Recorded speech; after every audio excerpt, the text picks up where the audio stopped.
yourself, love yourself, love yourself. But how do you love yourself? The dark side of self-care. It's not as easy as just like waking up and flipping on your self-love light switch. And I've been on the fence, dreaming, low down, dirty, scheming. hey guys, this last week was really interesting for me. I've been feeling blue. It was nothing major or significant that happened, but more so the piling up of minor little things that just kind of caused like a major eruption internally for me. And I've truly been battling with like some dark thoughts and very much felt the need for me to, go within and do some self-care. The dark side of self-care. What is that? So I started on my self-love journey. It wasn't always super easy for me to love myself, and I even still feel like I'm learning, right? I'm still very much at the beginning of that self-love journey, but early on when I started, I would always ask, like, people keep saying, like, love yourself, love yourself, love yourself. But for me, the missing link was like, how do you love yourself, right? If you have grown up in a household where love is not so easy to access, and maybe there was a lot of abuse or neglect, abandonment, the idea of love is foreign to you. So it's not as easy as just like waking up and turning your self-care, or it's not as easy as just like waking up and flipping on your self-love light switch and boom, you see the world in these like I love myself lenses. It doesn't work like that. You don't just like toggle it on and off. It's much deeper than that. So when people say like love yourself, I think a key missing part, the most important part missing, is the how do you love yourself? And that's what I wanted to come in and talk to you guys about today. Essentially, I've been cracking the code. Shh, don't tell anybody. But I've been cracking the code on the how. Self-love is a two-part equation.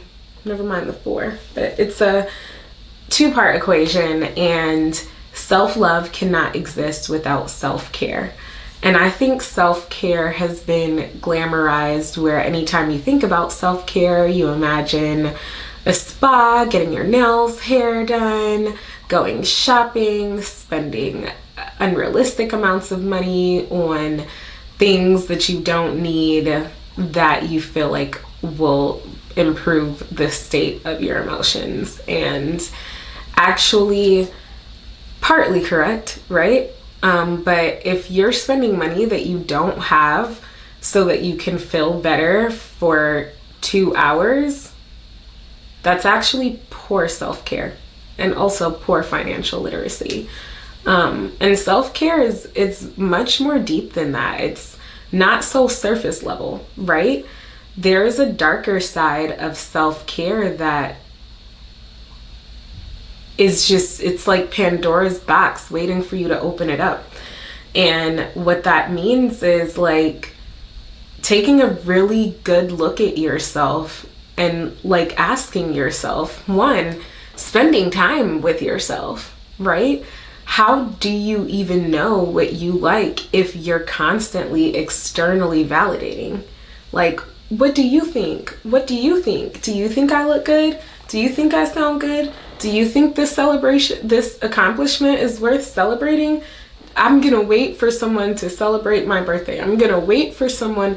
If you're constantly externally validating, you probably have no sense of self or even know who you are, what you like, right? But that's a totally different topic for a different day. But self-caring, I believe, requires you to look within, right? And do an audit on yourself. Like, what do I like about me? A lot. What do I like a lot about myself? What do I not like about myself? What are the things that I kind of want to change? Because no one's perfect. We all have growing to do. That's called personal development, right?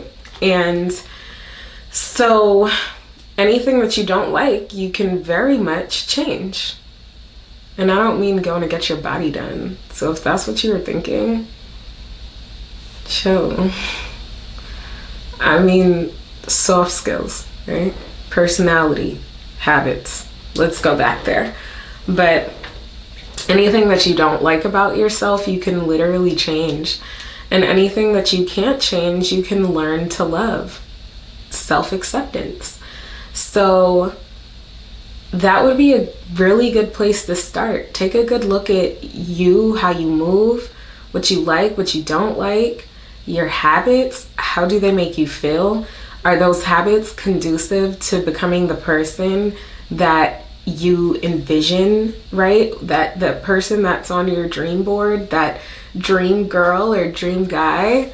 Like, do your habits represent who you want to be?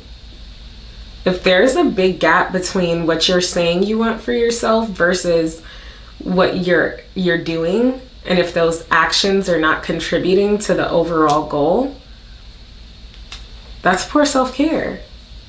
You're not even feeding your own ambition at that point.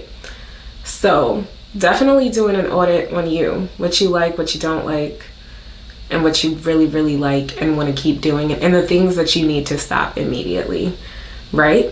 Once you've done that audit, you can come up with an action plan. Here are the things that I'm going to continue doing. Probably going to double down in this area. Here are some things that I am going to stop doing right now.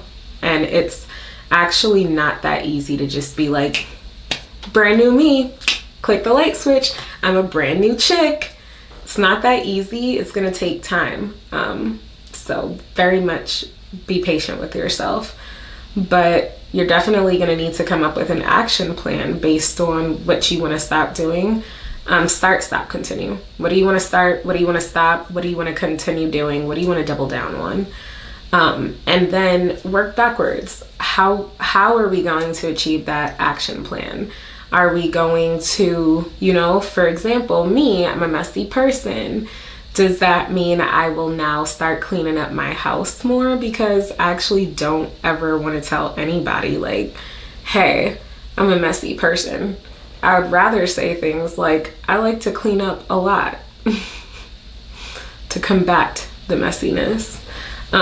So yeah, come up with an action plan working backwards.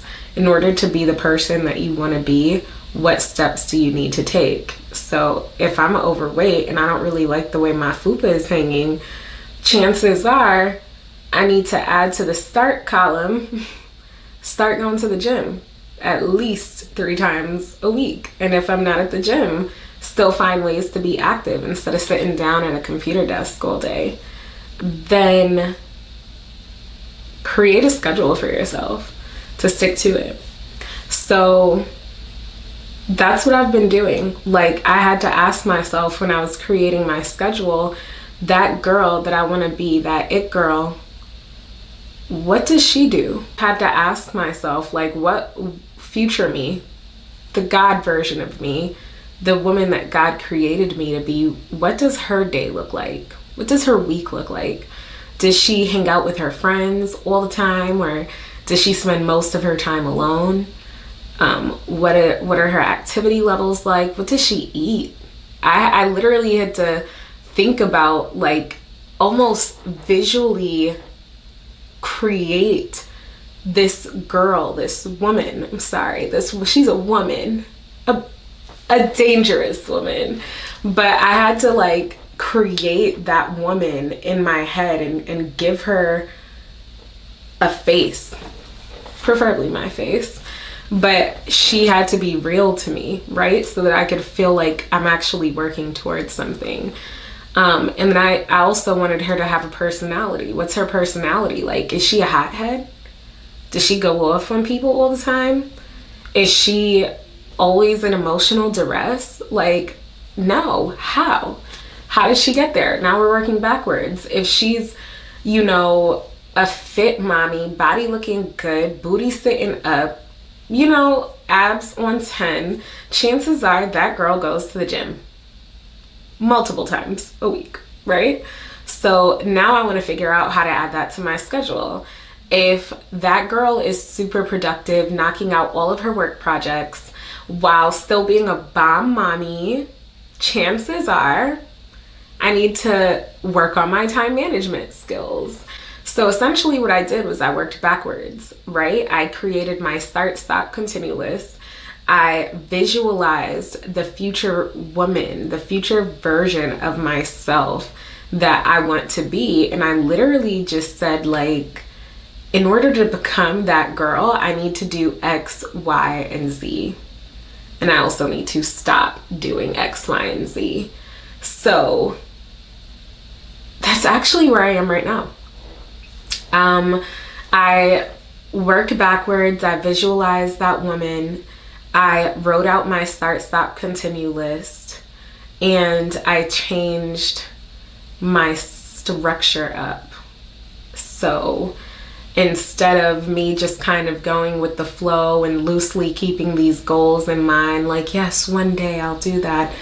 Instead, it's today, right? I now operate off of a schedule, and I use this app called Structured. It's free, but they do have a paid version so that you can get some of the premium features. But it is totally free if you want to check it out. And it essentially allows you to combine your task list, your schedule in terms of like meetings, things that you have to do, commitments, and also reminders. So like it's all of this in one app, and then as the day progresses, it will send you reminders based on what you're supposed to be doing. And when you're done, you can actually put a check mark next to it and track, like, are you actually doing the things that you said you were gonna do? So I literally had to create a new schedule for myself, not based on what I have going on right now. No, this is for the birds. I have to build a schedule based on the woman that I want to be in the future, that Proverbs 31 woman. Really focus in on areas of your life that require improvement and require a better version of yourself in order to get to that next level. And so that's what I've been exploring and playing around with and trying to force myself into the habit of tapping into the dark side of self-care. And what that looks like is, for me at least, cleaning up my house, you know, giving my personal hygiene some extra special attention, isolating. This is a big one. Isolation, right? Redecorating my space. As you can see, the office, I'm obsessed with it. But yes, dumping things that I had no business holding on to, dumping people. Let me say that one again. Dumping people that I had no business holding on to. Dumping habits, still in the process, dumping habits that I had no business holding on to. Believing one thing about myself that God has told me, and everything externally contradicting that. And it requires like a lot of special, it requires crazy faith to continue to maintain that belief system. And sometimes I get tired of being crazy. And sometimes it's not so easy to have crazy faith. But what I do is I just wake up every single day willing to restart that battle and fight for myself. And that's why I said that the battle of the dark side of self-care can be a hard one. You truly have to fight for yourself.